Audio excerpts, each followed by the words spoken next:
Ukrainians unleashed a devastating rail campaign that systematically targeted Russia's core supply arteries across multiple regions.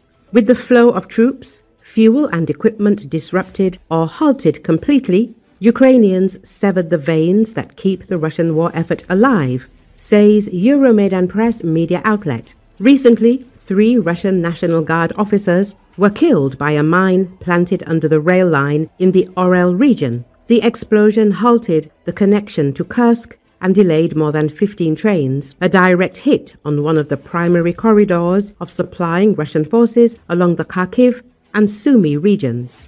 Sabotage in Leningrad Oblast derailed a locomotive pulling 15 fuel tankers. Rail traffic in both directions was stopped and a train operator was killed.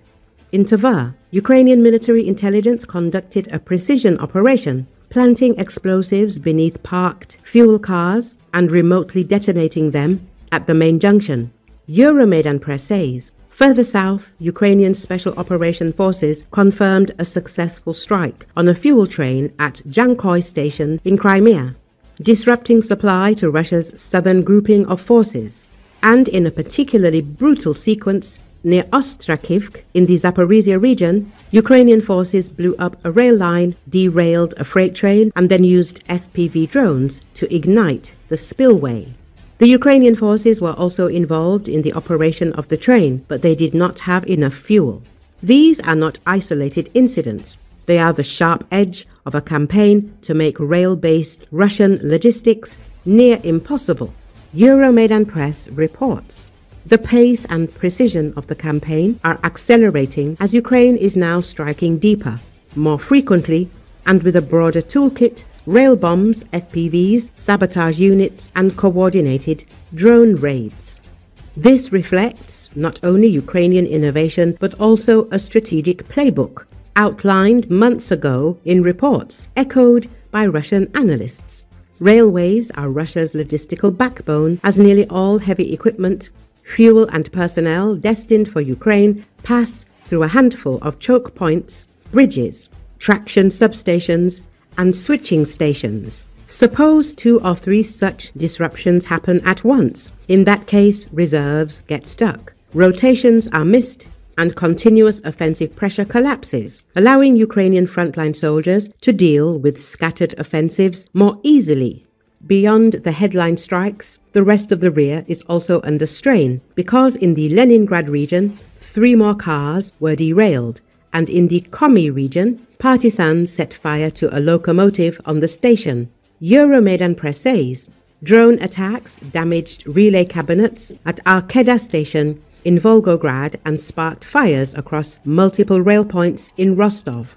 In Voronezh, a Ukrainian strike hit a traction substation that powers the Zuravka-Milevo line, a route built to bypass Ukrainian territory, and forced an automatic shutdown of the nearby nuclear reactor due to electrical instability. Krasnodar and Bryansk also saw substations hit, both key to moving trains along the southern corridor. In Melitopol, Ukrainian intelligence blew up an ammo depot linked to a railway route and killed multiple Russian Marines, while additional fuel trains were targeted in Molochansk and in southern Zaporizhia. The collapse of Russian logistics is no longer a prediction. It is a visible process unfolding in real time. Ukraine has found the formula in bypassing hardened military targets and striking the soft, static infrastructure that supports them.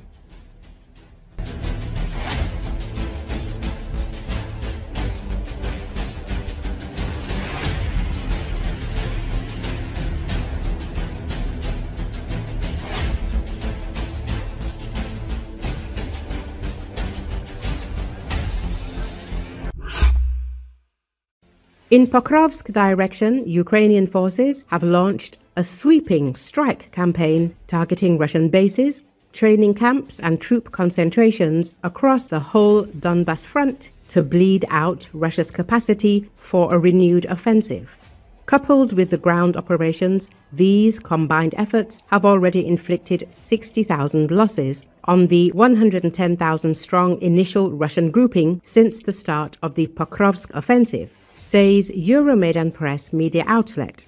A repeated Ukrainian strike came in the aftermath of one of the most significant blows against the Topaz plant in Donetsk, which housed a Russian command post. Eyewitnesses reported again thick smoke, multiple explosions, and noticeable damage to repair and logistics facilities.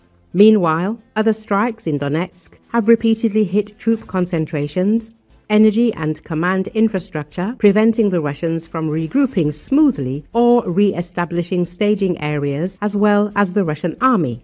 The strike was confirmed by multiple released videos from the region. Closer to the front line, near Mirnorad, Russian forces' concentrations were also targeted by the Ukrainians. Such strikes have undercut the Russian ability to mass troops or prepare joint assaults threatening Pokrovsk. Essential strikes against Russian air defenses that are conducted in parallel with every radar or air defense system destroyed, meaning fewer obstacles for Ukrainian drones, missile launches and fighter jets to reach high-value targets. Euromaidan Press says, for example, a Zupark radar near Donetsk was destroyed after a Shark reconnaissance drone, followed by a HIMARS artillery strike. 2 Pantsir S-1 systems were eliminated within 24 hours, one via a Ram-2X drone strike, the other in Znizne by another still unidentified Ukrainian drone, removing critical mobile air defense cover. Near Donetsk, an expensive Russian Buk M2 system costing more than $10 million was geolocated and knocked out by HIMARS as visible on a video published by a Ukrainian blog.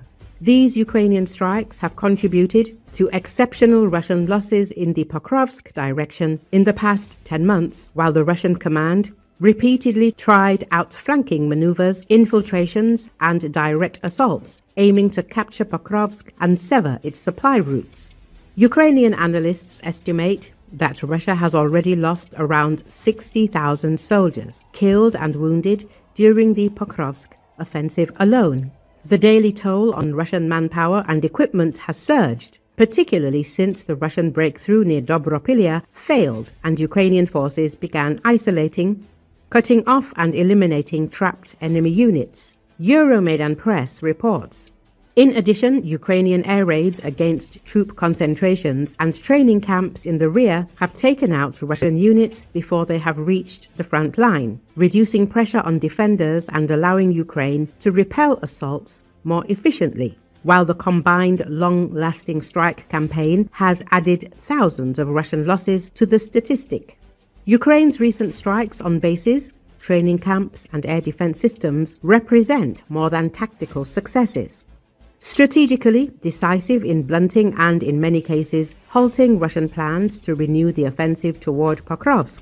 By striking rear areas and infrastructure and by destroying air defenses that shield those targets, Ukraine not only protects its front line, but sets conditions where Russian forces must operate exposed and fragmented. Euromaidan Press says, this gives Ukraine breathing room on multiple flanks, reduces incoming pressure, reduces attack speed, and forces the enemy to defend inside and out of the flank.